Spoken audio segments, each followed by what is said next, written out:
Pessoal, vamos agora de abdômen agudo obstrutivo. Vamos lá.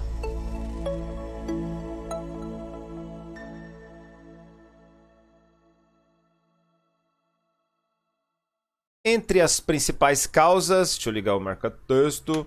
Entre as principais causas, as hérnias, as aderências, as intuscepções e os vôvulos. A principal causa, as aderências, as bridas. Porém, se é uma criança menor de 2 anos, eu tenho que pensar em intuscepção. As bridas, elas têm uma importância clínica quando a pessoa vem com uma história de cirurgia prévia. Se essa pessoa não tem história de cirurgia prévia, a aderência vai para o chão. Né? Temos que pensar outras causas. Os vôvulos, a região que tende a fazer essa torção é a porção sigmoide. Por isso, quando eu penso em vôvulos, é aquelas pessoas que vêm com história já de megacólon, doenças inflamatórias intestinais que predispõem à formação desses vôvulos, a formação desses megacolo e que por consequência os vôvulos, e pessoas que anatomicamente têm a porção sigmoide muito grande. Então se é uma porção sigmoide muito grande, tende a ficar mais fácil de dar essa torção aí. Bom, o intestino delgado é a região que mais comumente obstrui do intestino, mais do que o intestino grosso. Anatomicamente, a gente divide o abdômen agudo obstrutivo segundo a válvula ilho-secal. Como assim, Otaviano? Bom, aqui está a válvula ilho-secal. Aqui o ilho, a última porção do delgado. E começando o intestino grosso, região do seco. Tá aqui. Nós temos esta válvula, que é a válvula ilho-secal. Bom, se ela é competente naquilo que faz, e a pessoa, por exemplo, tem uma obstrução nesta região do colo transverso, as fezes vai se acumulando, chega o momento que as fezes já está na primeira porção do intestino grosso e, como a válvula é competente, não permite o retorno das fezes. Ponto importante disso aqui. Isso aqui é uma obstrução de alça fechada, porque está obstruído no colo transverso e a válvula ilho-secal é competente. Isso aqui é uma urgência, emergência.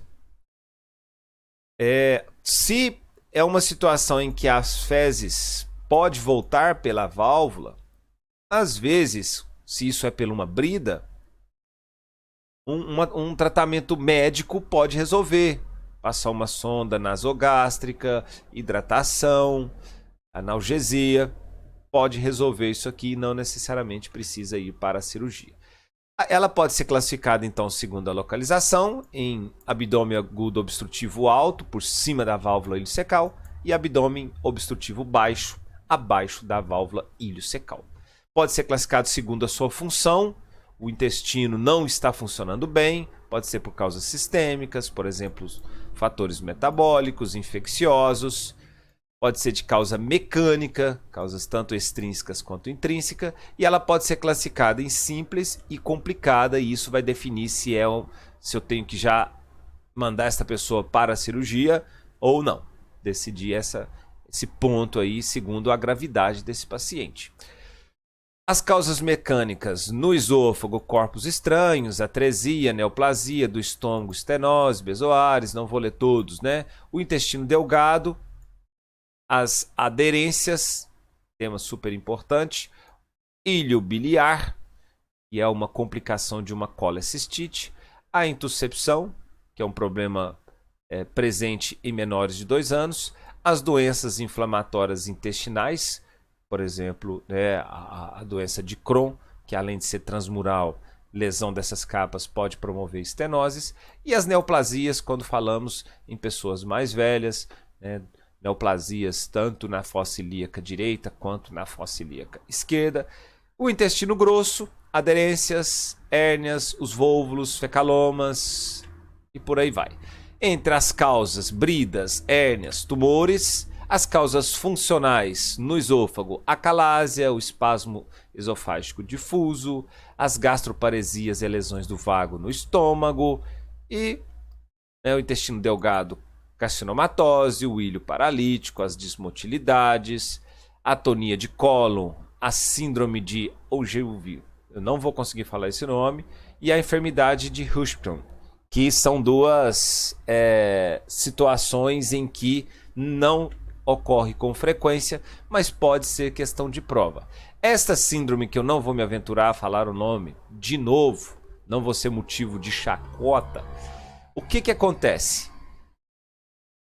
Tem uma pseudo-obstrução da porção colônica, qualquer porção colônica, de forma aguda, aonde você não consegue perceber nada, nenhuma causa entre aquelas que a gente falou. Vem de uma brida, é um tumor, está relacionado a histórias de cesárea, cirurgias de cadeira, histórias de cirurgia, né, fatores como traumas, né, foram traumatismos não operatórios, infecções, enfermidades cardíacas, ou seja, essa síndrome é uma situação em que, dependendo, não existe é caracterizado por uma dilatação aguda em ausência de uma lesão anatômica. Ok, pessoal? Então, coloquei ele aí só para constar a existência dessa síndrome. E essa enfermidade tem como característica aí uma não formação do segmento neural para uma parte do intestino, principalmente cólon. Então é um segmento dele fica agangliônico, ou seja, não tem gânglios do sistema nervoso, e com isso esta porção do cólon não vai se relaxar e isso vai desenvolver, claro, as obstruções. Aqui, né, o exemplo e a região mais comum que desenvolve essa enfermidade é a região retossigmoide, essa aganglionose. Essa região aqui não tem inervação e não relaxou, e com isso vai desenvolver um abdômen agudo obstrutivo. Dentro das classificações mecânicas intrínsecas, tumores, doenças inflamatórias, traumas, das causas extrínsecas, as bridas, as hérnias, os vôvulos e as compressões aí. Dentro da mecânica que vai obstruir a luz intestinal, pode ser cálculos, bezoares, parasitos, fecalomas, são causas aí de obstrução da luz. Funcionalmente falando, pode ser de causas espasmódicas ou paralíticas, né? Espasmódica, contração do músculo liso, e as paralíticas pode ser peritonítica, quando o peritônio entra em contato com líquidos purulentos, dependendo, vários tipos de líquido aqui pode, né, o conteúdo biliar, vários líquidos aí pode paralisar o músculo. Então, e do tipo não peritonítico seria as alterações hidroeletrolíticas, fármacos, que também vai diminuir a motilidade intestinal. Aqui nós dividimos segundo a idade. Se é crianças, hérnias estranguladas, divertículo de Meckel e invaginação intestinal. Adultos jovens, as hérnias híbridas, né, que são duas causas principais, a brida é a principal. Em ancianos, as aderências, o ilho biliar, que é a complicação da colecistite, hérnias e, claro, e infelizmente, os tumores. Quando eu falo, vamos começar a falar um pouco da clínica, e quando eu falo em clínica, lembre-se, se dentro do laboratório tem sinais de uma alcalose metabólica, essa obstrução provavelmente é alta. E se tem uma acidose metabólica, a obstrução é baixa, lembrando que anatomicamente o que divide é a válvula iliocecal. A clínica de um abdômen agudo obstrutivo alto, o que tem de característica aí? Por que a obstrução alta cursa com alcalose metabólica? Por causa dos vômitos. Se é uma obstrução muito alta, rapidamente vai ter estímulos de vômito, essa pessoa vai começar a vomitar. vai perder eletrólitos e vai desenvolver uma alcalose metabólica. Então a primeira coisa importante da clínica do abdômen agudo obstrutivo alto é que as náuseas e os vômitos são precoces, próximo à dor abdominal do tipo cólica. Você tem uma parada de eliminação de fezes, os dois têm uma parada de eliminação de fezes, mas essa parada de eliminação ela acaba demorando um pouco mais, que como a obstrução é muito alta, vai continuar saindo mais alguma coisa, né, lá embaixo, porque afinal a obstrução é alta. A distensão abdominal ela se torna menos evidente e menos proeminente à medida que a obstrução é mais alta. Pode ser uma distensão localizada, bem em cima mesmo. E o tempo de evolução para começar a clínica é muito curta, porque como a obstrução é alta, rápido, já a coisa já está tendo clínica. Então é um tempo de evolução muito curto, as náuseas e o vômito já vem muito junto ali. Então é isso. E o quadro abdominal e o quadro clínico do abdômen agudo obstrutivo baixo, abaixo da válvula iliocecal, também tem dores abdominais, também geralmente, né, do tipo cólica. Os vômitos aqui são tardios, né? Depois que esse abdômen já está distendido é que tem vômitos. Então se tem um quadro clínico que tem a história de um abdômen agudo obstrutivo que depois evoluiu para vômitos, isso me devo pensar em obstrução baixa. Esses vômitos podem ser acompanhados com, né, um vômito fecaloide. Agora, para esse vômito ser fecaloide, só se a válvula iliocecal não é competente. Porque se ela for competente, ela não permite as fezes passar para o intestino delgado. Antecedentes, né, de deter a eliminação de flatos e fezes, aqui ocorre mais precocemente. A distensão abdominal é proeminente, por causa que está lá embaixo, então a distensão vai ser maior. E o tempo de evolução aí é mais lento. A clínica geral, essa pessoa vai ter sinais de desidratação por essa fuga de líquido, sinais de oligúria, pode levar a choque, febre. Essa febre pode ser por um processo infeccioso, asepse, translocações bacterianas aí. Dentro do exame físico, podemos encontrar essas peristalses de Kussmaul, que é visível em pacientes magrelões, que é inicialmente o trânsito intestinal, ele vai fazer muita força para tentar empurrar essas fezes. Por isso que dentro do raio-x eu vou encontrar o empilhamento de moedas, porque o intestino delgado fazendo força para empurrar esse conteúdo.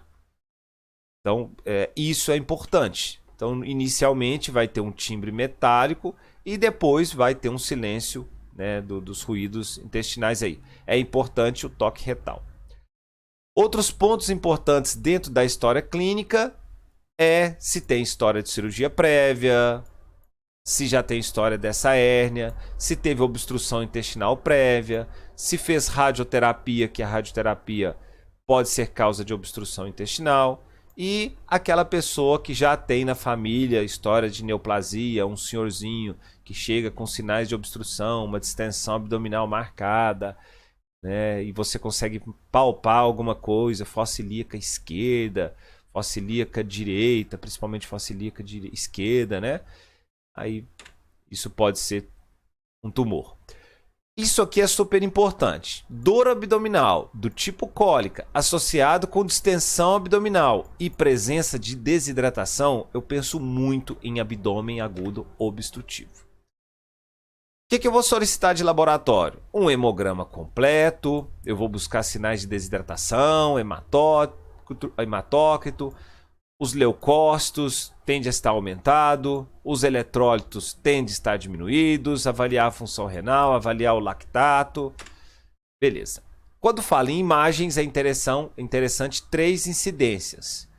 De tórax, em pé e deitado, de abdômen. Beleza? Aqui alguns achados radiológicos, níveis hidroaéreos. É perceptível aí os níveis hidroaéreos.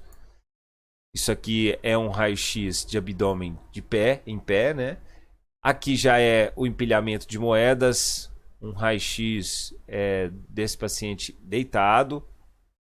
Ele observa aqui, ó, os formatos parecendo são moedas. Isso é o intestino delgado fazendo força. E o achado radiológico, quando eu falo em intestino delgado, ela tem essa característica, empilhamento de moedas. Por quê? Porque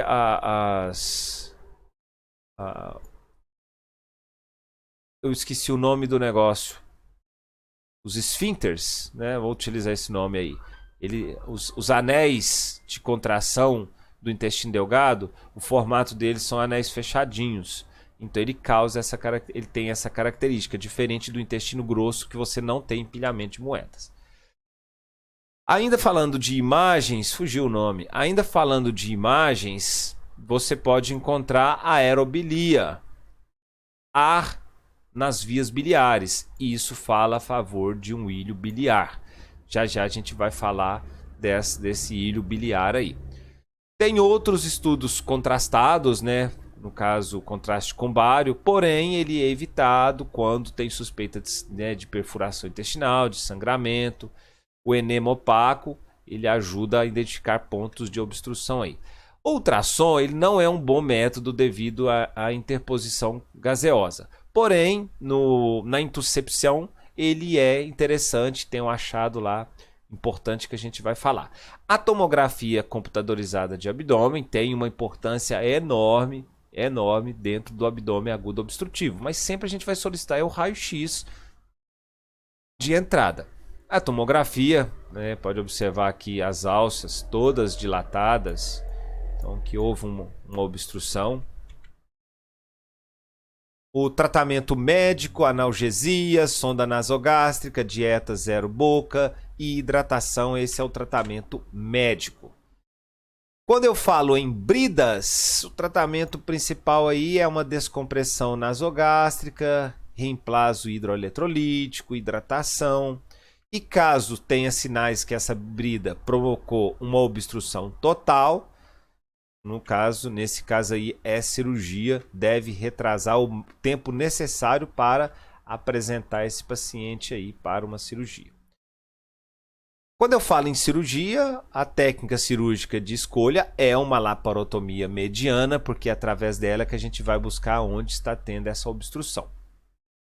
Indicações de cirurgia, quando a gente vai falar, opa, esse abdômen agudo obstrutivo é cirúrgico. Sinais de peritonite, sinais de alça fechada, distensão do seco mais de 12 centímetros.